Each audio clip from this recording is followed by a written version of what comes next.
Bernie Francis is, of course, a friend to this program, a Mi'kmaq elder, a linguist, and in his weekly visits during the winter, he provided us with a window into culture and a bit of history, certainly a lot about the language of the Mi'kmaq.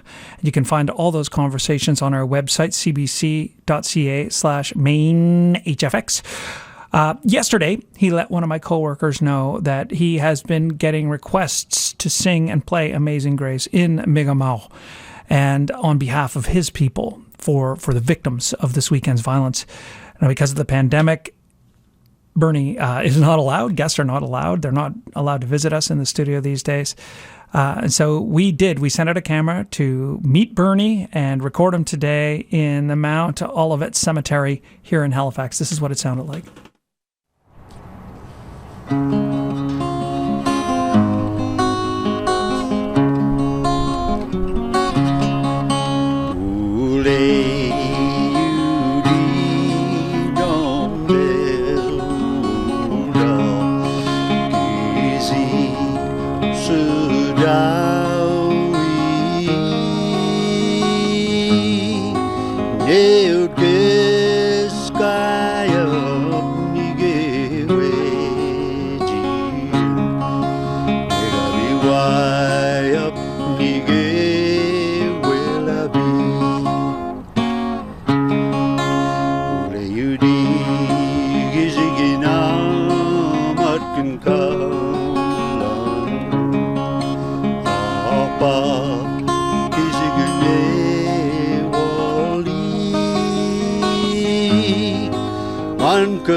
Bernie Francis. Gwe Nidap. Gwe Bedalwalain. You're doing good. Hey, I'm trying to remember some stuff. Begomuksen. I know I can't say it because I don't see you, but I don't know how to say I'm happy to talk to you again. Well, das yap nemul. Well, das yap. Up. Das yap nemul. Nemul. Happy to see you again. Well, das yap nemul. Man, Bernie, it is so good to hear your voice again. Well, it's certainly good to hear you people. I'm sure, it's lonesome over there because you're not allowed any visitors, I hear. And in particular, you. Right? Yeah, that's right. And I'm just down the road from you. I know, you're not far away at all. Bernie, that was lovely. That was lovely. Oh, thank you. Thank you very much. Hey, thank you. Was it difficult to translate Amazing Grace? Because you and I have talked about some of the vast differences, fundamental differences between English and the Mi'kmaq language. So how big a job was that? Well, actually, it wasn't something that I set out to do. I was asked by a chief is on the south coast of Newfoundland. There's a community called Con River. And it had a population at that time, so we're talking about probably 25, 30 years ago, maybe now, a population of about 850 people. And someone at that particular time when I was teaching there, I used to go there for 1 week at a time to teach language. Someone died, I think, and the chief there, Misael Joe was his name, or Michael Joe, asked if it was possible to translate that the Amazing Grace into Mi'kmaq. I had never thought about it prior to then, but I said, well, I'll give it a try. We'll see how it goes. And if it doesn't, if it doesn't suit me, then we can forget about it. He said, sure. So I did that in school next door to the band office, and I put it together. It sounded okay. And then they had a small studio on the reserve where a guy recorded, people around the neighborhood. So I went to his studio. We recorded it. And once we were done, I called the chief that evening and I said, it's done, and just keep it around this area. Don't show it to anyone, or don't play it for anyone else, And he said, no, I won't. And so that was it. So a few days later, on the way to Sydney, after I got off the boat at about 7 or 8 o'clock in the morning in North Sydney, I had another 15 miles to drive to get to my place, right in Membertou. And so I turned the radio station on, Eskizoni radio station, CICU, I think was on. Yeah. I turned it on. There it was, my voice. I couldn't believe it because it doesn't, singing kind of religious type songs doesn't suit my profile, what I mean? So anyway, it got very popular, and people heard it on the radio, especially the people from Eskizoni. And after that, I was, I guess you could say, I was the local star at funerals. Oh, that's it. We all have our market. We all have our market. We all have our market, Yeah. That's true. Anyway, so after that, people would call every time that, and then as time went on, people that were singers or, musicians and whatnot, they began to learn it, and in no time at all, they did a much better job than I could ever do. So it's now popular, not only here in Nova Scotia, but New Brunswick and Restigouche and Prince Edward Island as well, and Newfoundland. Well, it was like it was like balm to my ears, Bernie, when I heard it just now. And maybe it's just because it was you. Oh, maybe. Thank you very much. But it was. I was very happy to do it today. But I would have been. It would have been better if it wasn't so cold. It was so cold. The wind was very, very cold today. And it's hard to play guitar in the. Your fingers on those cold metal strings. Exactly. Yeah. It was. It wasn't a pleasant job, but we managed to get through it. Thanks to your cameraman Patrick. Did he come in and block the wind for you a little bit? Yeah. Well, he found a spot actually, somewhere where we could be, have some shelter. So. Thanks to him, we managed to pull through. Yeah. All right. I'll give him a hug for you. Actually, I won't. Yeah, give him a hug. Yeah. I want to ask you about some of the concepts in the song. If there was any of the concepts in Amazing Grace, like the concept of grace itself. How do you make that leap? That's a very good question, actually, because what I did, you could say the problem was not so much grace. Grace is just goodness and happiness, sort of a combination of things, but the part to put amazing and grace together, that was the difficulty, So what I did was, you could say Bahali Wulayudi. I could have said that Bahali Wulayudi. In fact, a lady from New Brunswick tried it once, and that's exactly what she did. What would that mean? What would that mean? Bahali Wulayudi would actually be Amazing Grace. Okay. Whereas the version that I did, I made it a little bit softer, where I wasn't rushing through the syllables, So I just used, instead of Amazing Grace, I just used Grace Wulayudi. That's how I got around it. Sometimes, you have to, as long as my people understand what was being sung, that was the big thing, Yeah. And I wasn't trying to be super grammatically correct or anything like that, like I would do for a scholar. But, and it worked, and that's exactly what is sung now when we have a funeral. And what is the word again? Can you say it for grace? Grace is Wulayudi. Wulaudi? Wule? Wule? Yeah, that's right. Wule Udi. Wuleudi. Wule Udi. Exactly. That's Wule exactly Udi. it. Now, is that the grace? Because in that, my understanding of grace, too, is that it's this forgiveness that is given without being deserved. Do you know what I mean? That is like, that's Yes. a big Christian. Yes. So, Yes. Wule Udi, Wuleudi. Wule Udi, is that same kind of thing of like a forgiving love? Right. Well, what happens, when you do give, when you forgive someone, there's the benefit that the highest beneficiary is yourself, if you're the one doing the forgiving, because that's usually the toughest part. So, Wuleudi, of course, is one of those, concepts whereby it brings about a goodness, So if you forgive someone, then the goodness belongs to you. Wuleudi. That sort of thing. Wuleudi. So is that like, it's like a healing forgiveness?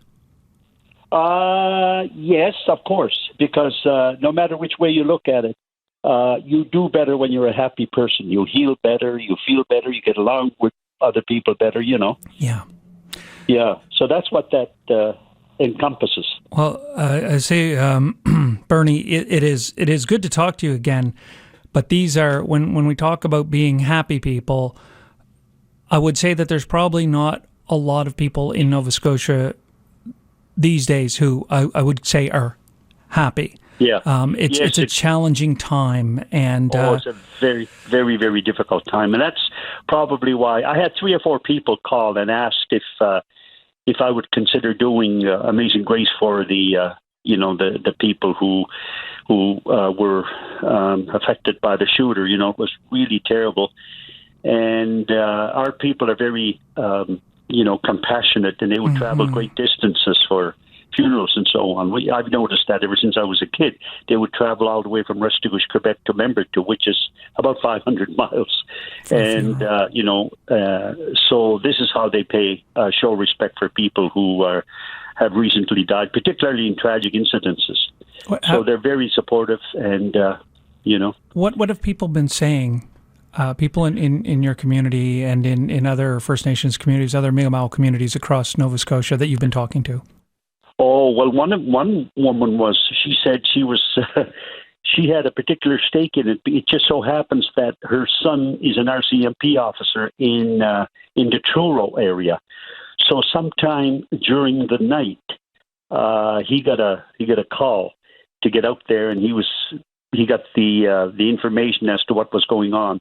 And of course, he was asked to uniform up and get out there quickly, And but prior to hearing that, this woman, who happens to be a friend of mine, she cried and cried and cried because her son tells her, don't call me for any information, because it's stuff that we have to keep to ourselves. So she didn't know when it was announced that it was an RCMP officer that was killed. Then she couldn't be sure as to whether it was her son or not. So, she was crying her eyes out, and finally she got a call from one of her daughters who received information that her son Everett was fine.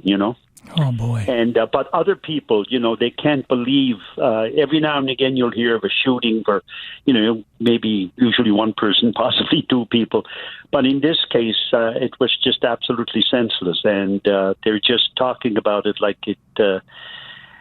it's such a sad event, and nothing compares to it so far in Canada. There's been some really beautiful tributes, though, by the Mi'kmaq. I'm thinking we just spoke to heard from my colleague Elizabeth Chu spoke to one of the firekeepers who have the sacred flame going outside the RCMP detachment in Enfield. Right. And it does speak to, I guess, what you just mentioned a moment ago, this compassion. Right, exactly. Our people are, from the time I was a little boy, they really rally, and they rally fast when it comes to situations like these. I was very happy to hear some of the people, talking about it in the way that they did. And this is not even to say that as Mi'kmaq people, we had any great experiences with the RCMP. So keeping that in mind, I was very proud of my people when they came to support the RCMP, as well as the people who were affected by the by the shootings. And so, in other words, they're not going to, things that happened to them in the past are not going to get in the way when it comes to something like this. They will show their compassion. They will support. They'll do everything possible to make the people comfortable.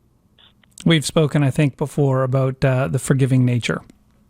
Yes, absolutely right. It's very, very important. In fact, we used to have what was called a forgiveness feast every year in New Year's Day, and it was called Wigobaltimk. It was misglossed by Silas T. Rand when he put his dictionary together in 1888. He called it a feast. He's right about that, but it's more than just a feast. It was a forgiveness feast where people, the chief and his counselors, walk the semicircle of people that are in this hall, asking for forgiveness for each and every person. And of course, the people in return also ask for forgiveness from the chief and council, So it's, we actually have a ceremony for forgiveness. Now, that has waned quite a bit because of our population. But as a kid, we had a population of only, as far as adults go, maybe 100 adults, something like that. So it wasn't too difficult to bring them all together in the hall and have our feast and leave the actual forgiveness part of it to the very end, where people are happy, stomachs full, people are laughing and telling jokes and telling stories. It was much easier to loosen up their hearts, as they say, to allow them to forgive. Man, I love the sound of that.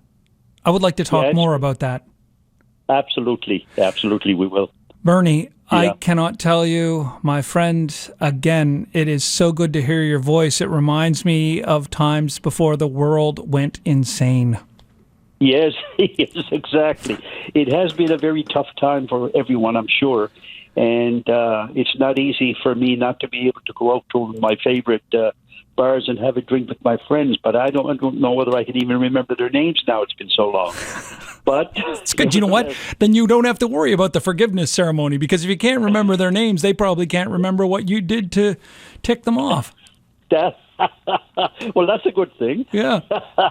Exactly, yeah. But I'm hoping that on banking, perhaps July, maybe we'll be able to get together again. But this virus is quite insidious. He's sneaky. It is. We got to be careful with it. Got to be careful with it. Yeah. Absolutely. Yeah. Nita. Oh, well, yeah, Gina. Thank you very much. Bernie, so good to speak to you again, man. Take care. All right. Thank you very much, Jeff. And we'll talk to you soon. I do hope so. Okay, sir. Cheers. Okay. Bye-bye. This is CBC Public Broadcasting.